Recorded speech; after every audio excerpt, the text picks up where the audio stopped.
हमारे देश में बहुत से सिद्ध धाम है जहां देशवासी पूरी श्रद्धा के साथ दर्शनों के लिए जाते हैं। इन धामों में जाकर सभी श्रद्धालु अपने अपने कष्टों से मुक्ति प्राप्त करते हैं। ऐसे ही धामों में से एक है दिव्य दरबार बागेश्वर धाम सरकार, जिससे लाखों लोगों की श्रद्धा जुड़ी हुई है। ये सुप्रसिद्ध धाम भगवान बालाजी यानी हनुमान जी का मंदिर है, जो कि मध्य प्रदेश के छतरपुर जिले में स्थित है। ये एक पावन और प्रमुख तीर्थ स्थल है जहां बड़ी बड़ी संख्या में लोग अपनी अपनी समस्याओं को और मन्नतों के लिए जाते हैं। यहां आने वाले श्रद्धालुओं की सभी समस्याओं का निराकरण किया जाता है। यदि आप भी ऐसी किसी समस्या से समाधान पाना चाहते हैं तो आप भी बागेश्वर धाम जा सकते हैं। आज इस वीडियो के माध्यम से हम आपको बागेश्वर धाम सरकार से जुड़ी सभी महत्वपूर्ण जानकारियां देंगे। इस वीडियो के जरिए आप जान सकेंगे कि आप बागेश्वर धाम तक कैसे जा सकते हैं,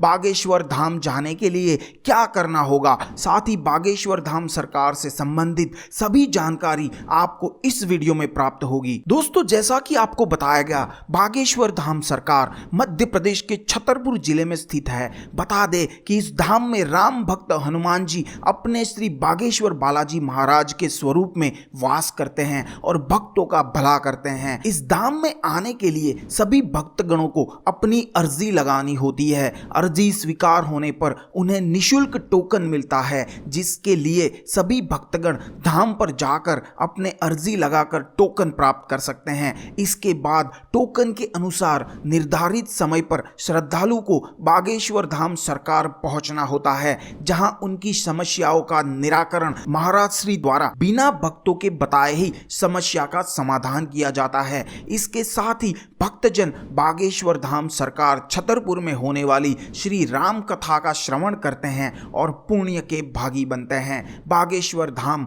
दिव्य दरबार है जहां भक्तों की समस्याओं का समाधान किया जाता है। यह एक पवित्र स्थान है जहां पर लाखों की संख्या में लोग आते हैं। जो श्रद्धालुगण धाम से अधिक दूरी पर है और मंदिर जाकर अपनी अर्जी नहीं दे सकते तो उनके लिए बागेश्वर धाम सरकार मंदिर के महाराज श्री धीरेन्द्र कृष्ण शास्त्री जी ने एक अन्य उपाय दिया है। महाराज के अनुसार आप घर बैठे भी अर्जी लगा सकते हैं। इसके लिए आपको मंदिर आने की आवश्यकता नहीं होगी। इसके साथ ही धाम में होने वाली श्री राम कथा को भी YouTube चैनल व ऐसे अन्य साधनों द्वारा लाइव प्रसारित भी किया जाता है, जिससे श्रद्धालु कहीं भी रहते हुए कथा सुन सके। चलिए अब जान लेते हैं कि बागेश्वर धाम का टोकन कैसे प्राप्त किया जाता है। यदि आप भी बागेश्वर धाम में दर्शन हेतु जाना चाहते हैं तो इसके लिए आवश्यक है कि आपके पास बागेश्वर धाम टोकन हो। जो श्रद्धालु धाम में आने के लिए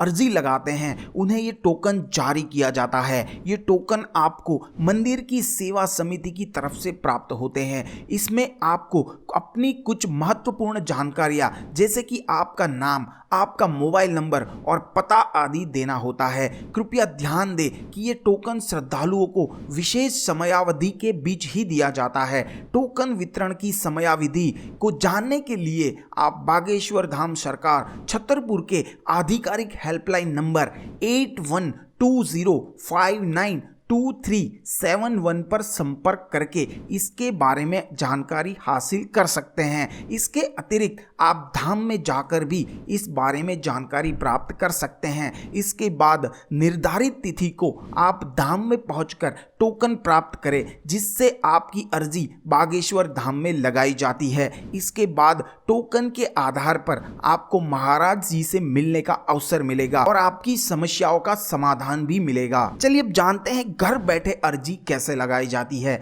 यदि आप भी बागेश्वर धाम सरकार छतरपुर आने के लिए अपनी अर्जी लगाना चाहते हैं तो आपको इसकी सुविधा भी उपलब्ध है। बागेश्वर धाम सरकार मंदिर के महाराज श्री धीरेन्द्र कृष्ण शास्त्री जी ने बताया है कि आपको यदि घर बैठे ही अपनी अर्जी लगानी हो, आप नीचे बताई गई प्रक्रिया का अनुसरण कर सकते हैं। बागेश्वर धाम में अर्जी हेतु सबसे पहले एक लाल कपड़ा ले और इसमें नारियल को लपेट ले।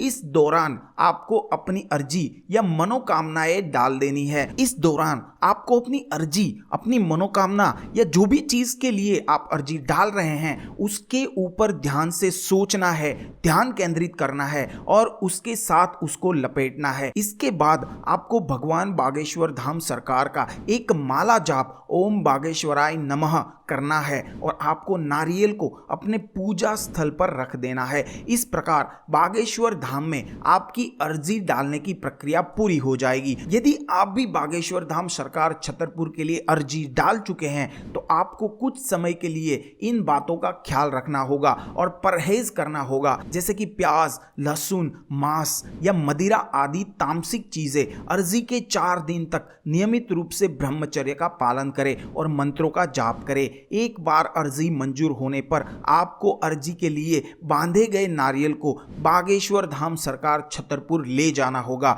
यदि ऐसा न कर पाए तो इसे अपने पूजा स्थल पर ही रहने दे। चलिए अब जानते हैं कि पता कैसे करें कि अर्जी स्वीकार हुई है या नहीं। अगर आप भी अपनी अर्जी बागेश्वर धाम सरकार छतरपुर के लिए डाल चुके हैं तो आपको यहां बताए गए तरीकों से पता चल जाएगा कि आपकी अर्जी स्वीकार हुई है या नहीं। इस बारे में महाराज द्वारा बताए गए तरीके के अनुसार यदि अर्जी स्वीकार होने पर आपको या आपके परिवार के किसी सदस्य को लगातार 2 दिनों तक स्वप्न में भगवान बागेश्वर के बंदर स्वरूप के दर्शन होंगे, यानी अगर स्वप्न में 2 दिनों तक बंदर दिखाई देते हैं तो उसका अर्थ ये होगा कि आपकी अर्जी स्वीकार हो गई है।